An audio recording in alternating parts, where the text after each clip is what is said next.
हवा कह रही है, घटा कह रही है, हंसी ये नजारा है। दिल ही ये समझेगा, दिल ही जानेगा, दिल का इशारा है। हवा कह रही है, घटा कह रही है, हंसी ये नजारा है। दिल ही ये समझेगा, दिल ही ये जानेगा, दिल का इशारा है। मोहब्बत ने मोहब्बत को मोहब्बत से पुकारा है। Hello friends, this is Vijay Rajput and welcome to learner eyes by VRP. तो आइए सीडीपी के तहत आज हम कॉग्निशन क्या होता है और कॉग्निटिव डेवलपमेंट जो कि जीन पियाजे द्वारा दिया गया है उनके बारे में हम लोग जानते हैं। सबसे पहले समझिएगा, कॉग्निशन यानी संज्ञान। संज्ञान का संबंध जो होता है हमारे ब्रेन से होता है, मस्तिष्क से होता है। आपको पता है कि हमारा जो ब्रेन होता है वो दो पार्ट्स में बटा होता है। एक होता है राइट हेमिस्फीयर और एक होता है आपका लेफ्ट हेमिस्फीयर। तो गौर कीजिएगा, जो हमारा लेफ्ट हेमिस्फीयर होता है जिसमें भाषा संबंधित जो बातें होती है वो उसमें शामिल होते हैं, और जितने भी लॉजिकल संबंधित तर्क समझना सारा चीज जो होते हैं वो भी एक ब्रेन का ही पार्ट है। तो आइए हम लोग जानते हैं इसके बारे में। संज्ञान, आखिर संज्ञान है क्या, कॉग्निशन क्या है? तो देखिएगा, किसी भी समस्या का समाधान करने की क्षमता, सोचने की क्षमता, तर्क करने की क्षमता, समझने की क्षमता, या किसी भी परिस्थिति में अपने आप को उसके अनुकूल बनाने की जो क्षमताएं हैं, यानी वो सारा का सारा जो काम करता है वही कहलाता है आपका संज्ञान। यानी हम कह सकते हैं संज्ञान वह क्षमता है जो हमारे सोचने, समझने, तर्क करने, समस्या समाधान करने और कारण बताने की एक क्षमता है। और संज्ञान और इस संज्ञान से रिलेटेड जो एक थ्योरी दिया गया जीन पियाजे के द्वारा, जिसे कहा गया कॉग्निटिव डेवलपमेंट, संज्ञानात्मक विकास। तो संज्ञानात्मक विकास का प्रतिपादन का श्रेय जाता है स्विस मनोवैज्ञानिक, स्विस साइकोलॉजिस्ट जीन पियाजे, यानी स्विट्जरलैंड के मनोवैज्ञानिक जीन पियाजे को। यानी जीन पियाजे ने संज्ञान के विकास के लिए, संज्ञानात्मक विकास के लिए विभिन्न बातें बताई। आइए देखते हैं उनके बारे में। संज्ञानात्मक विकास, जीन पियाजे ने अपनी अवधारणा संज्ञानात्मक विकास पर दी है। बहुत बार पूछा गया है, सीटेट में पूछेगा कि जीन पियाजे ने जो अपनी अवधारणाएं दी, अपना जो अजम्पशन दिया, वह किस पर आधारित है? तो किस पर आधारित है? संज्ञानात्मक विकास पर आधारित, संज्ञान के विकास पर आधारित है। तो संज्ञानात्मक विकास के कुछ परतें दे, कंसेप्ट उन्होंने दिया। क्या दिया? सबसे पहले उन्होंने बताया आत्मसात करना, एसिमिलेशन। एसिमिलेशन क्या होता है?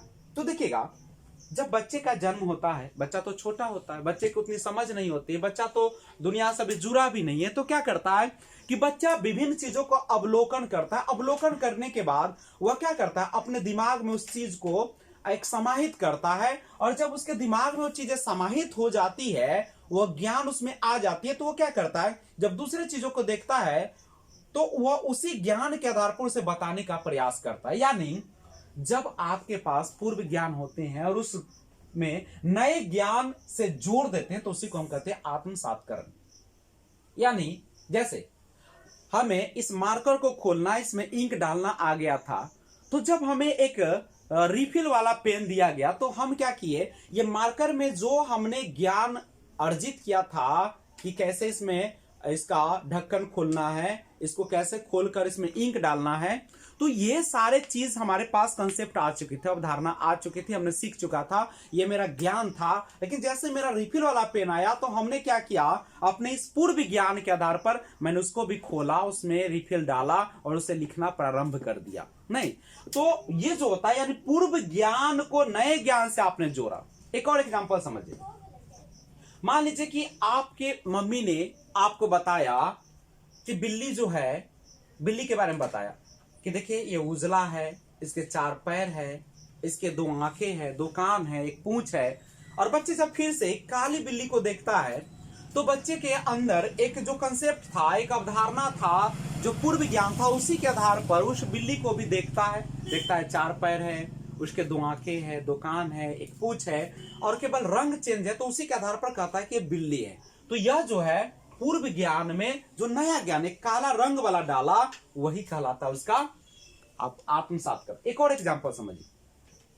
जब बच्चे को बताया जाता है कि पक्षी जो होती है उसमें डैने होते हैं, पंख होते हैं, वो उड़ते हैं, फरफराते हैं। और जब बच्चा उसी तरीके के दूसरे कौवा जैसा पक्षी को देखता है, और तब बच्चा क्या करता है कि उस पक्षी को भी देखकर और कह देता है कि यह भी पक्षी है। नहीं, तो इसका मतलब है कि उसकी जो पूर्व की जो ज्ञान था उसी के आधार पर उसने दूसरे पक्षी को भी कह दिया कि पक्षी है। लेकिन कभी कभी बच्चा जो होता है कोयल को कौवा कह देता है। क्यों कह देता है? क्योंकि कोयल की तो उसके पास अवधारणा है, उसके पास पूर्व ज्ञान था, लेकिन जब उस कौवे को देखा तो उसके बारे में उसके पास जानकारी नहीं थी, तो पूर्व ज्ञान के आधार पर उसने बताया, लेकिन अभी तक तो कोई कंसेप्ट नहीं बना। अब आइए, 4 पैर, 1 पूंछ और किसी भी रंग का एक जानवर को देखा और मम्मी ने उसके बारे में बताया कि गाय है। जब बच्चा, और उजले रंग का था, जब बच्चा जो है फिर काले रंग का कोई चीज को देखता है, उसके भी 4 पैर और एक पूंछ होती है, आंखें होती है, 2 सींग होते हैं, तो जब बच्चा उसको भी देखता है और काले रंग का होता है तो बच्चा बता देता है कि यह भी गाय है, लेकिन कलर केवल काला है। इसका मतलब है कि उसने पूर्व ज्ञान के आधार पर क्या किया, नए चीजों से जोड़ा और नए ज्ञान को समाहित किया कि नहीं, उजला नहीं काला भी हो सकता है। लेकिन जरा गौर कीजिएगा, यानी पूर्व ज्ञान को नए ज्ञान से जब भी जोड़ दिया जाए, नहीं, आप क्या करते थे कि एक कुकर में गैस पर खाना बना लेते थे, और जब आपको लकड़ी वाला दिया गया चूल्ही यानी चूल्हा, तो आपने क्या किया, उसी गैस को उस पर भी डालकर खाना बनाना आपने जान गए। तो आपने क्या किया, पूर्व ज्ञान के आधार पर ही आपने नए ज्ञान को क्या कर दिया, उसमें समाहित करके और वो कार्य किया। तो वो आपका आत्मसातकरण है। यानी सिंपल सी बात है कि जो भी आपके पास ज्ञान है उसी के आधार पर दूसरे समस्याओं का हल कर देना ही क्या कहलाता है, आपका आत्मसातकरण कहलाता है।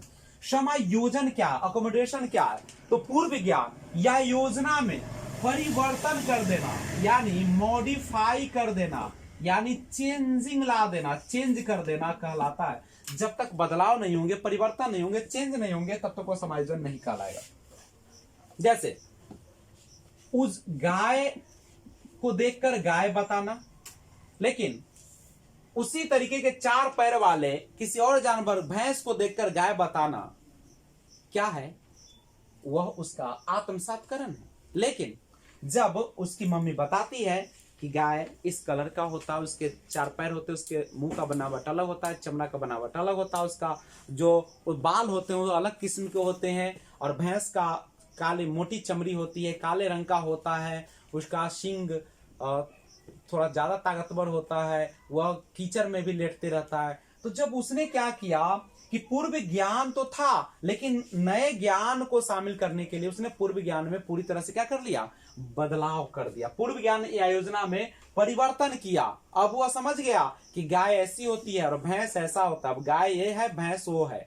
तो इसके आधार पर जब अपने पूर्व ज्ञान में परिवर्तन कर दिया और ताल में बिठाया अपने वातावरण के साथ, तो उसे ही हम लोग कहते हैं समायोजन। तो ध्यान रखिएगा कि बच्चे बिल्ली को देख के बिल्ली कहते हैं, कुत्ते को भी बिल्ली कह देते हैं, लेकिन जब उसकी मम्मी समझाती है और वो अपने पहले वाले ज्ञान में परिवर्तन करता है, बदला जोड़ता नहीं है, पूरी तरह से बदलाव कर देता है कि बिल्ली और इधर कुत्ता, तो वह कहलाता है बदलाव करना, समायोजन। तो याद रखेंगे, मॉडिफाई और चेंज यानी परिवर्तन या बदलाव होना बहुत जरूरी है इसमें, और इसमें केवल जुड़ने की बात करेगा, शामिल होने की बात करेगा। विकेंद्रीकरण क्या होता है, डिसेंटरिंग क्या होता है? एक ही समस्या को अलग अलग रूप से समझ पाने की योग्यता, समस्या समाधान को अलग तरीके से सीखना ही क्या कहलाता है, वह विकेंद्रीकरण कहलाता है। यानी एक ही समस्या को अलग अलग रूप से समझना, अलग अलग तरीके से समझना, जरूर है कि एक ही मेथड उस पर लागू हो, कई विधियों से बनाना, कई तरीकों से सोचना, इसे ही हम लोग कहते हैं विकेंद्रीकरण, डिसेंटरिंग कहते हैं इसको, याद रखेंगे। इसे हम लोग एक और लचीला भी कहते हैं, इसी को लचीलापन जिसको कहते हैं आप लोग, तो फ्लेक्सिबल भी यही कहलाता है, जबकि एक समस्या पर कई तरीके से बच्चे समाधान देते हैं। साम्य धारण या संतुलन क्या है, इक्विलिब्रेशन क्या है? तो सिंपल सी बात है, जब बच्चे आत्मसातकरण और समायोजन के बीच एक संतुलन बना लेता है, नहीं, जब गाय और भैंस का कंसेप्ट उसको डेवलप हो गया और कोई जानवर को देखता है जिसमें आधा उजला और आधा काला है, लेकिन फिर भी पूर्व ज्ञान के आधार पर जब उसको देखकर मान लीजिए गाय को गाय ही कहता दोनों कलर होने पर भी, तो उसे हम लोग कहते हैं साम्य धारण या संतुलन या दोनों के बीच संतुलन है, उसमें भटकाव नहीं है। लेकिन इसी में एक और आता है डिसइक्विलिब्रेशन, जिसको असंतुलन भी आप कहते हो। वह क्या होता है? जब बच्चे आत्मसातकरण और समायोजन के बीच अपने आप को संतुलन नहीं बना पाते, सही से सोच नहीं पाते हैं। तो जैसे मान लीजिए कि उसने देखा कि उजले रंग का गाय होता है, काले रंग का भैंस होता है, और जब एक ही जानवर में दोनों रंग देख लिया तो बच्चा क्या हो गया? असंतुलन में आ गया। बच्चे के दिमाग की घंटी बज उठी। वह सोचने लगा कि ये क्या है, मैंने तो समझा था कि उजला गाय होता है, काला जो होता है ऐसे भैंस होता है, ऐसे होता है, अब ये दोनों कलर आ गया तो क्या करेगा? तो वही जो डिसइक्विलिब्रेशन आ जाता है, असंतुलन आ जाता है, जिसे हम कहते हैं असंतुलन कहते हैं। संज्ञानात्मक विकास की अवस्था, देखिए जीन पियाजे ने मुख्य रूप से 4 अवस्थाएं दिया। उसमें से पहला था संवेदी पेशीय या इंद्रिय गामक अवस्था, जो कि जन्म से 2 वर्ष की अवस्थाएं थी। और दूसरा जो अवस्था था पूर्व संक्रियात्मक अवस्था, वह 3 से लेकर 7 वर्ष तक था। और तीसरा अवस्था था जिसे मूर्त संक्रियात्मक अवस्था कहा जाता है, वो 7 से 11 वर्ष था। और लास्ट में औपचारिक संक्रियात्मक या अमूर्त संक्रियात्मक अवस्था कहा जाता है, ये था 11 वर्ष से ऊपर वाले बालक। गौर कीजिएगा, संवेदी पेशीय इंद्रिय गामक अवस्था जो कि जन्म से 2 वर्ष है, इस अवस्था में बच्चा अपनी ज्ञानेंद्रियों जैसे आंख, कान, नाक, जीभ, त्वचा के माध्यम से सीखता है, यानी सेंसेज आर टीचर। इसमें बच्चों में वस्तु अस्थायित्व यानी ऑब्जेक्ट परमानेंस का गुण आ जाता है। देखिएगा, वस्तु अस्थायित्व का मतलब क्या होता है कि जब बच्चे को कोई पेन दिखाते हैं और उस पेन को हटा देते हैं 9 से 11 महीना के पहले, तो बच्चा समझता है कि वह पेन दुनिया में एग्जिस्ट नहीं करता है, नहीं है, और रोता नहीं है। लेकिन जब बच्चे 9 से 11 महीने को जाते हैं और उस पेन को दिखाकर और इस फेंक देते हैं, तो बच्चा रोना शुरू कर देता है। क्यों? क्योंकि बच्चे को समझ डेवलप हो जाती है कि वह वस्तु दुनिया में है, वह अलग कर दिया गया है। तो किसी भी वस्तु के बारे में यह ज्ञान होना हटा देने पर कि वह दुनिया में एग्जिस्ट करती है, वही कहलाता है वस्तु अस्थायित्व।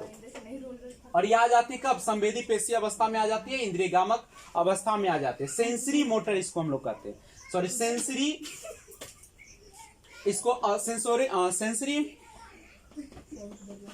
मोटर इसको हम लोग अवस्था कहते हैं। उसके बाद है आपका पूर्व संक्रियात्मक अवस्था, प्री ऑपरेशनल स्टेज।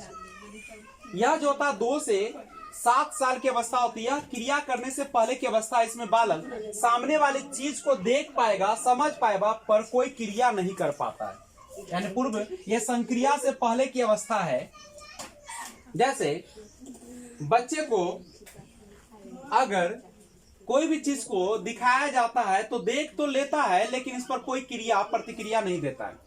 दूसरी बात, इस अवस्था में बच्चे में जीव बाध आ जाती है। जीव बाध जब बालक सजीव और निर्जीव वस्तु में अंतर नहीं कर पाता। जैसे अगर बच्चा जा रहा था और किसी दीवार से टकरा गया तो अब रोना शुरू कर देता है, लेकिन मम्मी जब दीवार को जाकर पीटना शुरू कर देती है तो बच्चा हंसने लगता है, क्योंकि वह समझता है कि जिस प्रकार से मुझे वह चोट किया है उस तरीका से उसे पीटा गया। यानी सजीव और निर्जीव के बीच के अंतर को नहीं समझ पाता है। अहम केंद्रितता, ईगोसेंट्रिज्म, जब बच्चा यह सोचना शुरू कर देता है कि जो वह कर रहा है या सोच रहा है वह सब ठीक है, यानी बच्चे अपने ही दुनिया में गुम रहते हैं और वह जो करता है लगता है कि वही सबके लिए ठीक है, वह जो सोचता है वही सबके लिए सही है।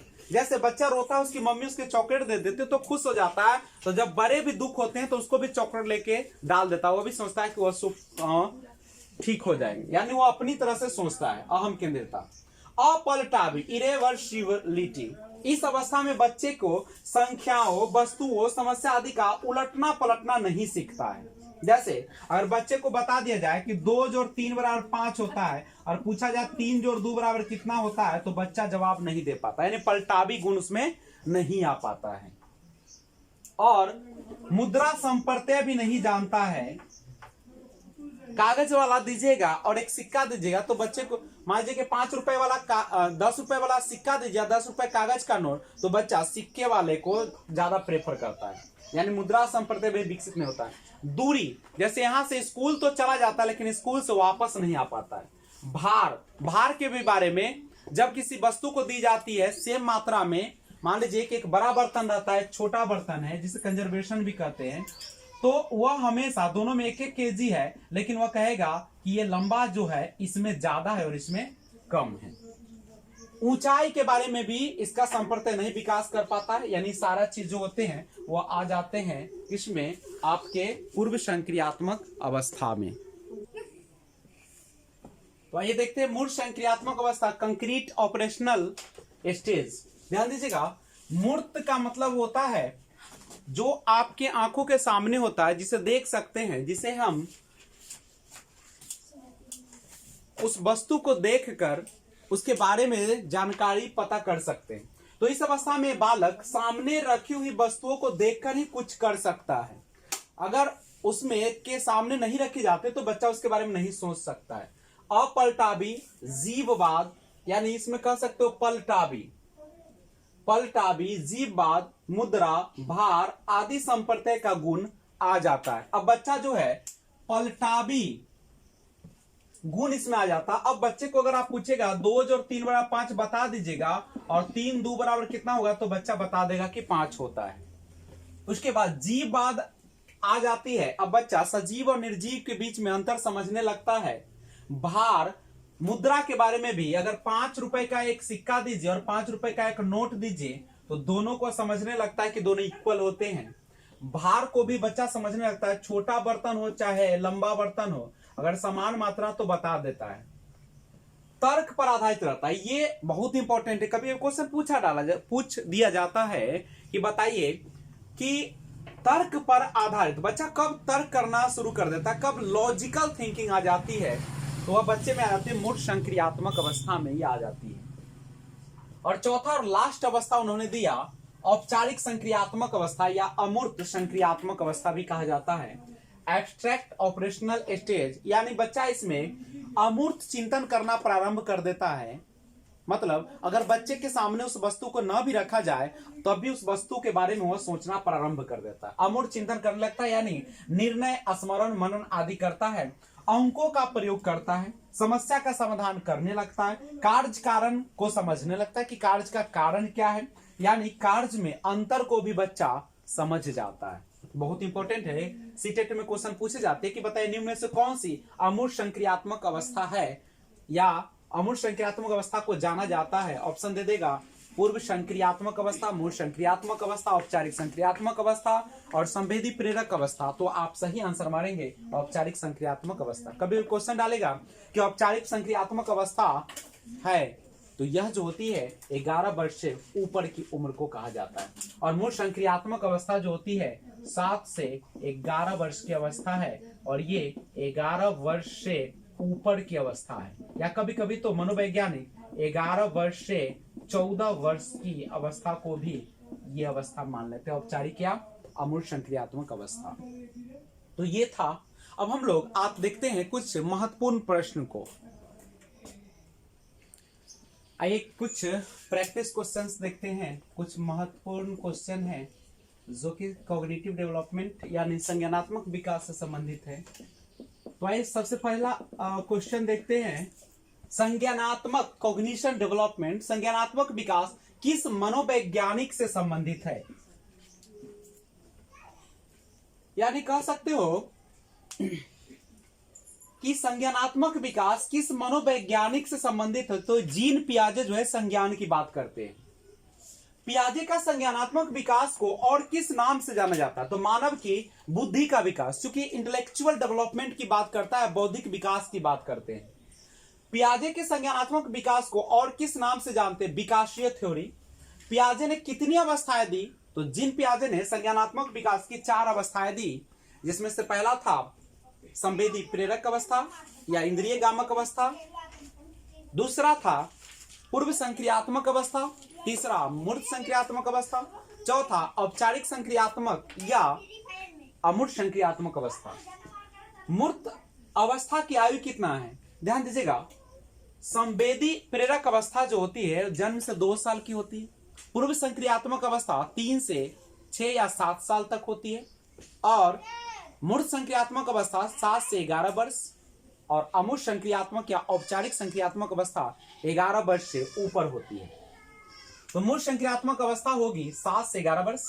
सीखने का अर्थ ज्ञान निर्माण करना है, कौन कहा था?